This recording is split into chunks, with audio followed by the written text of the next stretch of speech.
We asked them to tell us what their most important or their biggest pet peeves were, and they told us, so we put them in a book. It actually resulted in an 18% drop in the number of complaints we get about etiquette fails. There was at no time was anybody at risk. That is Metrolink spokesperson Anne-Marie Akins. She says very little time was wasted once they realized there was an attack underway. We acted quickly. We have expert staff that worked quickly with our provincial partners to deal with it, and we are continuing to monitor. Why make the push if the system isn't ready? Oh, the system's ready. We've got 3 million Presto card holders across our systems that use it every single day. And never have an issue. So it is ready. Presto staff came right up when the readers went down. 2 of them just needed to be rebooted. They are little computers, and so sometimes you just have to reboot them. It's fairly quickly done. 1 needed to be replaced, and that's been replaced, I understand. Some people were saying if you had a token or if you had a MetroPass today, you were better off than those with a Presto card.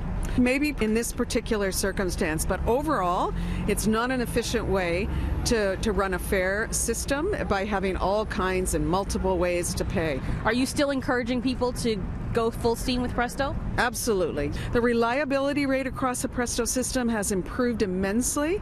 It is in the high 90s now, which is getting pretty close to exactly where we want it to be. So, but when it does go down, it does cause some inconvenience.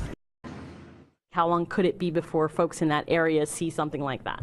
If you give me a moment, I'll just quickly get my crystal ball out and then I say how long it just seems like something that should have been discussed along with the opening of this extension. Now, look, we've got, if you ask me about integrated fares and when we should have reached a position on integrated fares across the region, I would say we should have done this years and years and years and years ago. This is a very complicated topic, though, includes many decision makers, and we will continue to push this as quickly as possible.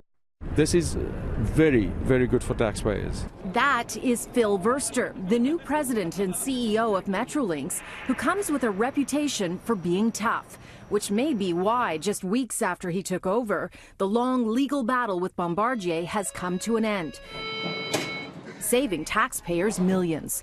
Metrolinx has been saying it hasn't been operational. Bombardier has been saying, yes, it's working. Is it working or not? So the pilot vehicle is a very important part of the delivery program. I am confident that Bombardier has all of the opportunity to deliver that pilot vehicle to us on the timeline we've agreed and for it to be fully operational to the level we've specified. But you're not answering the question. Is it operating? Is it running? They say it's running on its own. What do you think? It will run according to the program. I'm going to say that's a no. You don't think it is. We want to set the tone for these Ask Metrolinx sessions going forward. We learn from every interaction with our communities. The fact that we're having the session is an important diversion for us from where the old policy was or old approaches were, and we want to get a better understanding of what are the issues that are important to you. Clearly, we're going to have answers of sorts, our answers, and we're going to listen to what your answers are, and maybe we take things away and we all... Adequate protection around here. We do have video surveillance. We have over 2,800 cameras across the entire network, and whenever there is an incident that's either reported directly to Go Transit, Up Express, or to law enforcement in the region, we do look at the footage that we have and we turn that over to the police if there's a criminal matter or an investigation, and we work very closely with them. What is so exciting about what we're doing in Toronto is it's not just about building more infrastructure.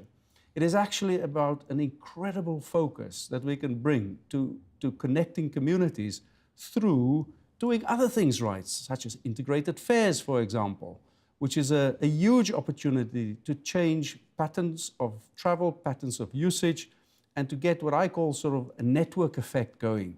Integrated between what and what? Integrated between the 10 odd transit authorities, 10 if you add Go-In, but an integrated fare for TTC, for Go, for Brampton, for Hamilton, for Mississauga. They've all got different governance systems and different boards and so on. That's the challenge. That's the beauty. The next time they think I'm in a rush and I see that train coming, but I'm going to try and run this level crossing or cross the tracks or stand on the yellow line, we want people to think, to stop and to think about what they're doing. 2016 was a tragic year on the tracks. A record number, 14 people were killed. 70% of those deaths were suicide. 30% were the result of misadventure. In fact, just last night, a train had to slam on the brakes and narrowly missed a truck that tried to beat the crossing arm and got stuck on the tracks. That man risked his life to save a few minutes. When the power goes down, the signals all turn red because that's the fail-safe position. It's the safest position. You cannot have trains moving if you do not have an active signal system, which is kind of like your traffic light system. If everything turns red, everything has to sit until it all can come back up together.